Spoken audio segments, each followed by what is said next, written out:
DC Multiverse!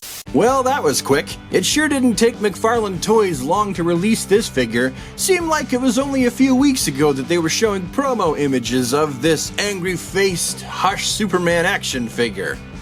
Well, actually, it kinda was. So check it out. This is the McFarlane Toys exclusive Angry Eyes Hush Superman, who comes with the green ivy vines that you can wrap around his chest so that it looks like he's under Poison Ivy's control. Supes also comes with two other interchangeable hands, as well as an action figure base and a trading card, both par for the course. The trading card has an image of Superman from right after he breaks free from Poison Ivy's control. Turns out that his love for Lois is stronger than his artificially induced lust for Poison Ivy. And the back has that data file bio for Kal-El/Clark Kent. One thing you'll notice about this figure pretty much right away is that the base body for this has been used 4 times. Really, the only new piece that has been sculpted for this figure is the head. Even the cape isn't a 100% newly sculpted item, but we'll get into that in just a second. First of all, the basic body buck for this figure was used for the infected Superman, and then most of it was used for the Bizarro. After that, it was used for Rebirth Superman, and now this one.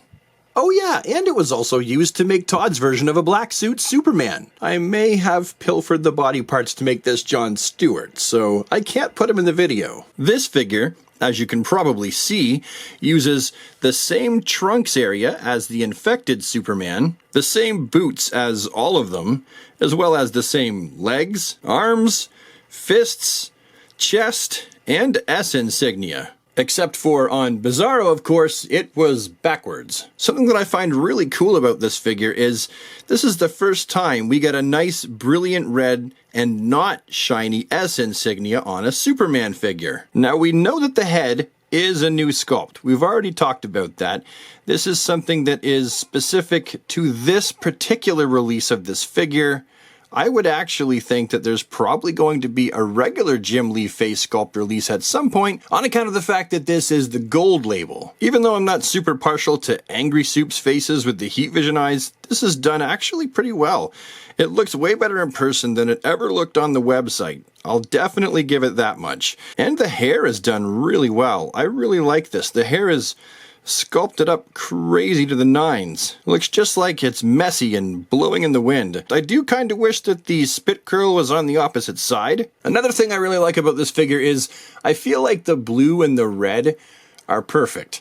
These are the colors I was looking for, waiting for, hoping for that Todd would eventually release a Superman figure in.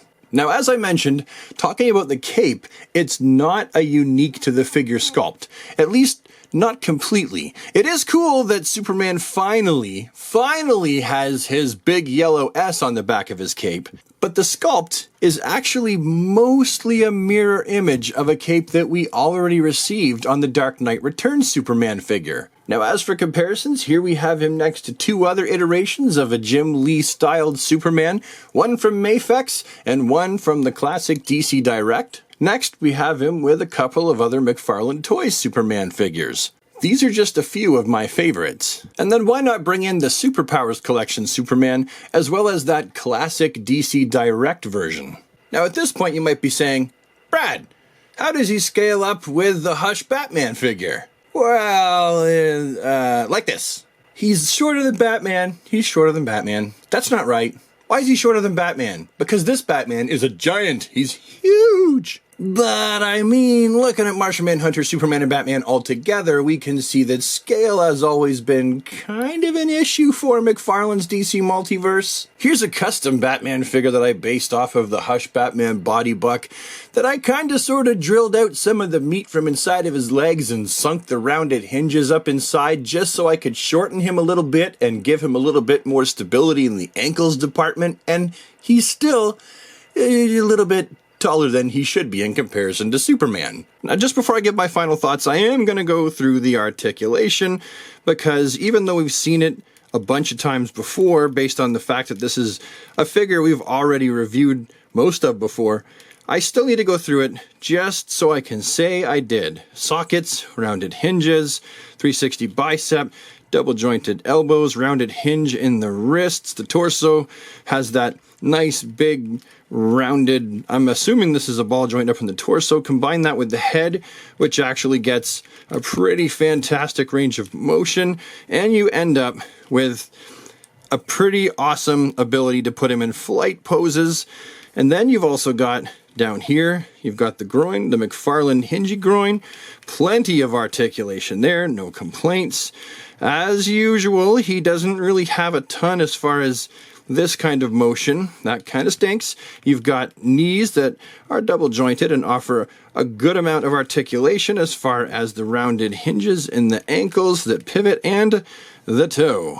So what do I think about this McFarlane Toys DC Multiverse Hush inspired Superman figure?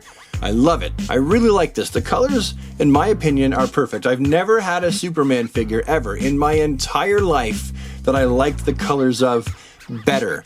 It's tied, it's on par with my Mafex Dark Knight Returns Superman. I love those colors as well, but this is perfect. I wouldn't change anything about the actual color palette of this figure. And also, this color scheme, I think it does wonders for this body buck. I always liked it previously, but it was never my favorite. I could take it or leave it, and I started to actually go back towards the original body buck, and then I just mixed the two together and made this one, trying to get the best of both worlds. But honestly, I'll leave this body as is. I have no desire to change it, and the proportions look a lot better in these colors, for sure. I'm not gonna lie, I liked him so much I actually ordered two right off the bat. One to keep as is, and one to try a couple different head swaps with. This is the only one I've gotten so far, but darn, I just think this figure has so much potential as well if you're into customizing. So yeah, I like him. Anyway, those are my thoughts, views, and opinions of this Superman figure. Of course, you're gonna have your own, and you're entitled to them too. Feel free to leave them down in the comments section below,